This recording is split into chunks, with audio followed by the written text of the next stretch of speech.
안녕하세요. 모놀로그입니다. 오늘부터 긴 휴일에 들어가시는 분들도 많으시겠네요. 날씨는 좋은데 꽃가루랑 송화가루 때문에 창문도 못 열고 있어요. 지난번 벚꽃이 떨어진 곳 꾸랑 산책하고 왔던 애견동반 카페예요. 사장님이 친절하셔서 기분 좋게 머물다 왔던 곳이었어요. 여러분들은 잠을 푹 주무시나요? 저는 전부터 불면증이 심했는데 요즘에는 정말 극심해져서 생활의 질이 팍팍 떨어지고 있는 상황이에요. 정신과에서 처방받은 불면증 약이랑 멜라토닌을 먹고 있는데 며칠 전도 그렇게 먹고 12시 넘어 어찌저찌 잠이 들었는데 잠이 깨버린 거예요. 시계를 보니 2시 11분, 화장실 다녀오고 목이 말라 숙면에 좋다는 레몬반티 머리맡에 두고 잔 거 한 모금 마시고 누웠는데 잠이 안 올 것 같은 불안감이 몰려오더라고요.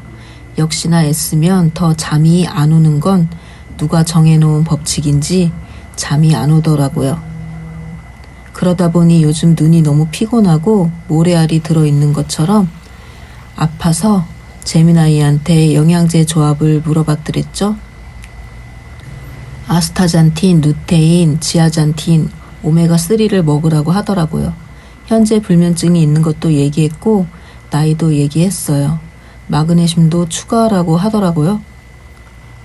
그래서 현재 제가 복용하고 있는 영양제와 같이 먹어도 괜찮은지 물어봤어요.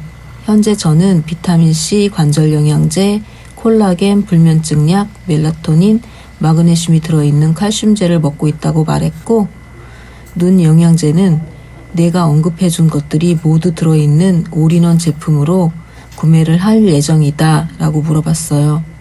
재민아이가 말해주길 아침에서 점심 식사 후에는 콜라겐, 비타민C 관절 영양제를 먹으래요. 콜라겐은 비타민C랑 먹어야 효과가 있다네요. 그리고 저녁 식사 후에는 눈 영양제, 마그네슘, 관절약을 먹으라고 하네요.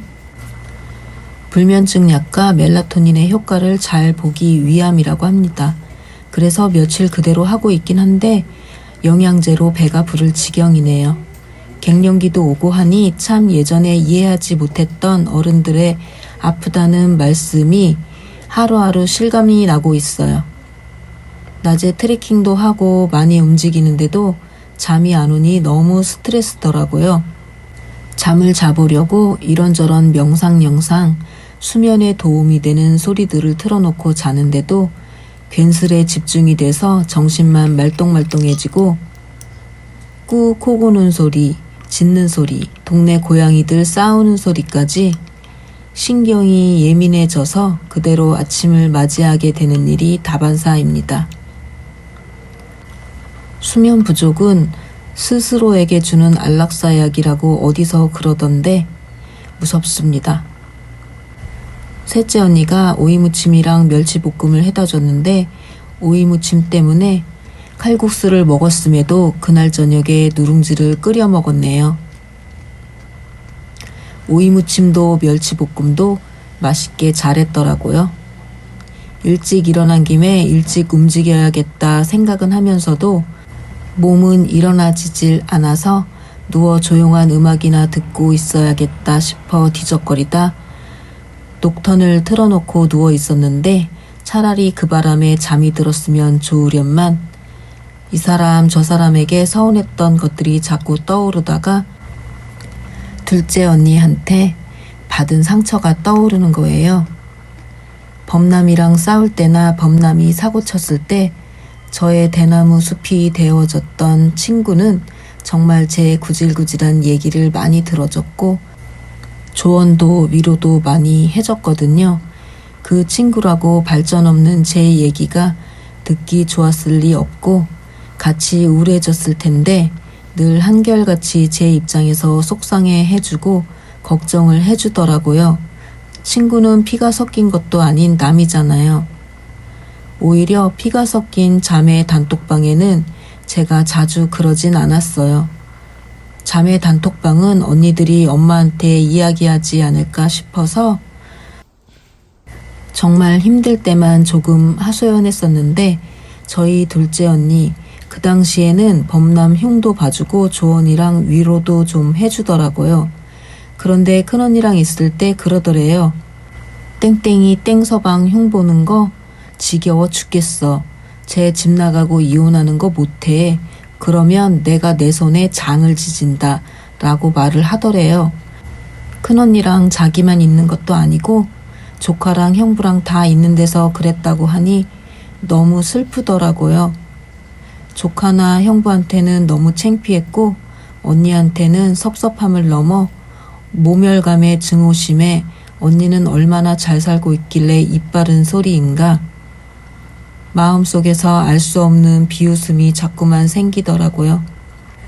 불행하게 사는 여동생이 힘들다는 걸로 친언니한테 하소연 좀 했기로써니 그걸 헤아려 주지는 못할 망정 악담이나 하나 싶고 성당 가고 기도하고 하는 모든 행동들도 모순이 있다 생각이 들고 말이죠.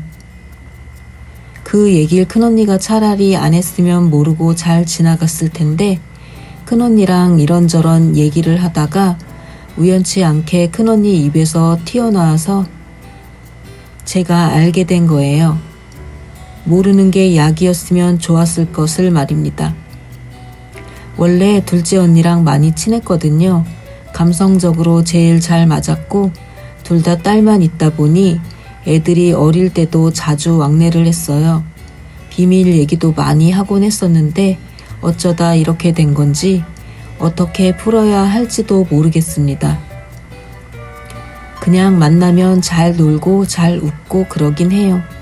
저 혼자 마음속에 앙금을 깔고 있는 거니 저 혼자 풀고 말아야죠 뭐. 요즘 오이가 싸서 몇 끼를 오이를 이용한 밥을 해먹었는지 몰라요. 오이 주먹밥, 오이 비빔국수, 이날은 오이 김밥인데 딸이랑 얘기하면서 하다가 김밥이 약간 망한 날이었어요. 절여진 오이를 물기 없이 꽉 짜주고 엄마가 놀라실 만큼 참깨를 많이 갈갈해주고 계란은 썰어줍니다. 오이를 밥에 섞으면 안 되는데 얘기하다가 섞어버렸어요. 하나하나 곤란해도 됐었지만 그럴 열정을 쏟아 만들 음식은 아니에요.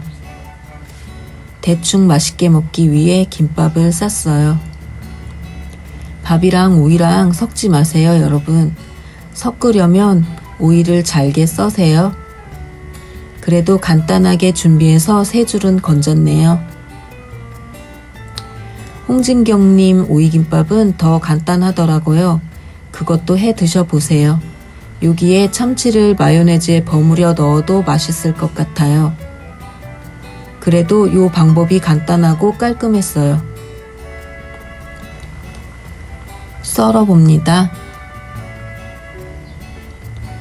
별거 안 들어갔지만 맛있는 오이김밥입니다. 작은 딸 이사로 짐을 줄인다고 자취방에 사뒀던 인스턴트 등 간편식을 전부 집으로 보내온 덕분에 난생 처음으로 이런 것도 먹어보네요. 단무지를 싫어하는 은근 까다로운 그녀라 단무지는 따로 놨어요. 오이김밥은 마요네즈에 찍어 먹으면 더 맛있더라고요.